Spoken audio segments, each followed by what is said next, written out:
আসসালামু আলাইকুম। এখন শুনবেন সংবাদ শিরোনাম। তারেক রহমানকে অভ্যর্থনা জানাতে নেতাকর্মীদের ঢাকামুখী স্রোত, ৩০০ ফিটের শেষ মুহূর্তে প্রস্তুতি, কেবল ভারপ্রাপ্ত চেয়ারম্যানই রাখবেন বক্তব্য। এলডিপির রেদওয়ান, এনডিএম এর ববি হাজ্জাজ ও এমপিপির রফিকুজ্জামান লড়বেন ধানের শীষে। আসন সমঝোতা হয়েছে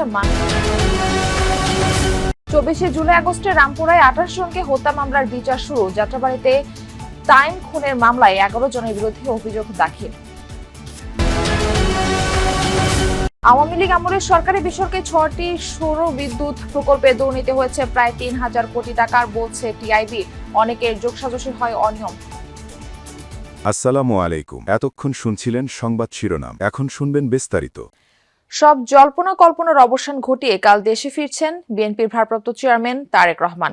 তাকে রাজস্বিক অভ্যর্থনা জানাতে প্রস্তুত দলটির নেতাকর্মীরা। রাজধানী 300 ফিট সড়কে মঞ্চ নির্মাণের কাজ প্রায় শেষ, চলছে শেষ মুহূর্তের প্রস্তুতি।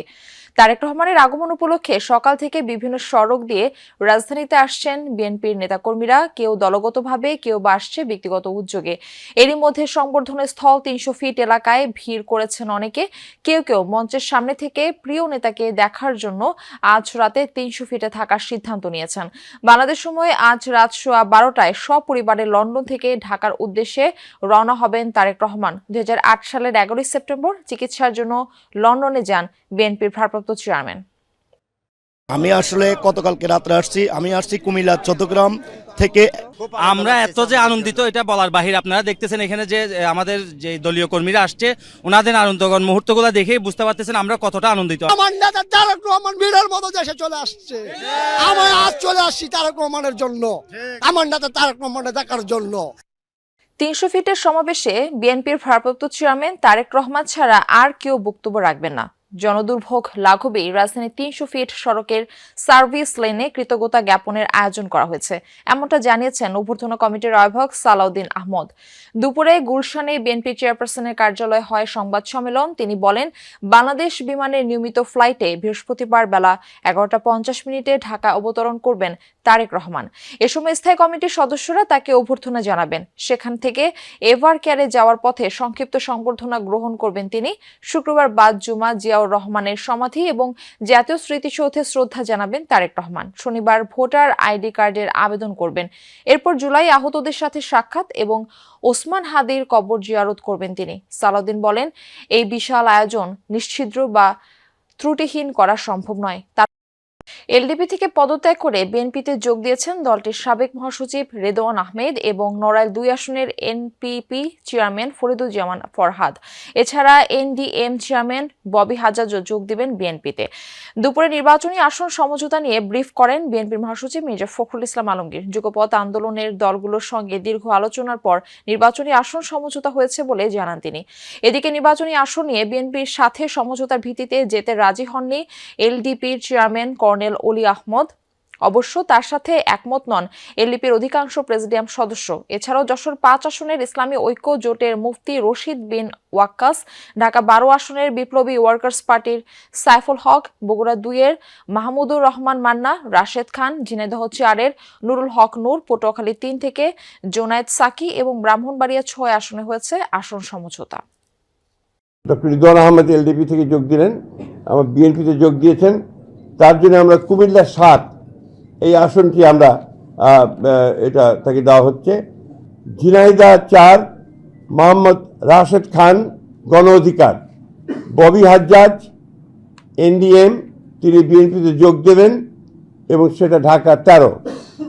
রামপুরায় 28 জনকে হত্যা মামলায় সেনা কর্মকর্তা কর্নেল রেদওয়ানুল ইসলাম, মেজর রাফাত বিন আলম ও 2 পুলিশ কর্মকর্তার বিরুদ্ধে অভিযোগ গঠন করে বিচার শুরুর আদেশ দিয়েছেন ট্রাইব্যুনাল। আন্তর্জাতিক অপরাধ ট্রাইব্যুনাল 1 এর বিচারিক প্যানেল তাদের বিরুদ্ধে সুনির্দিষ্ট 6টি অভিযোগের প্রেক্ষিতে এই আদেশ দেন। এই মামলার সাক্ষ্য গ্রহণ আগামী বছরের 20 জানুয়ারি। এদিন গ্রেফতার 2 আসামি রেদওয়ানুল ইসলাম ও রাফাত বিন আলম নিজেদের নির্দোষ দাবি করে ন্যায় বিচার চান ট্রাইব্যুনালে। খিলগাঁও জোনের এডিসি রাশেদুল ইসলাম ও রামপুরা থানার ওসি মশিউর রহমান পলাতক। রাষ্ট্রপক্ষ বলেন, জুলাই আন্দোলনের সময় রাজধানীর রামপুরা এলাকায় বিজিবি কর্মকর্তা হিসেবে নিয়োজিত ছিলেন কর্নেল রিদওয়ানুল ইসলাম।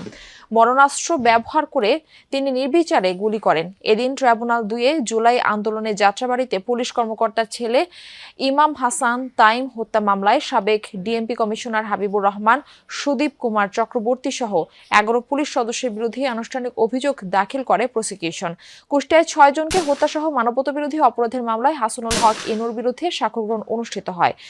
এদিকে আগামী 20 জানুয়ারি চানখারপুলে আনাস সহ 6 জনকে হত্যা মামলার দিন ধার্য করেছে ট্রাইব্যুনাল। সমস্ত সাক্ষ্য প্রমাণ বিশ্লেষণ করে আদালত তাদের বিরুদ্ধে আনুষ্ঠানিক অভিযোগ আজকে গঠন করেছেন।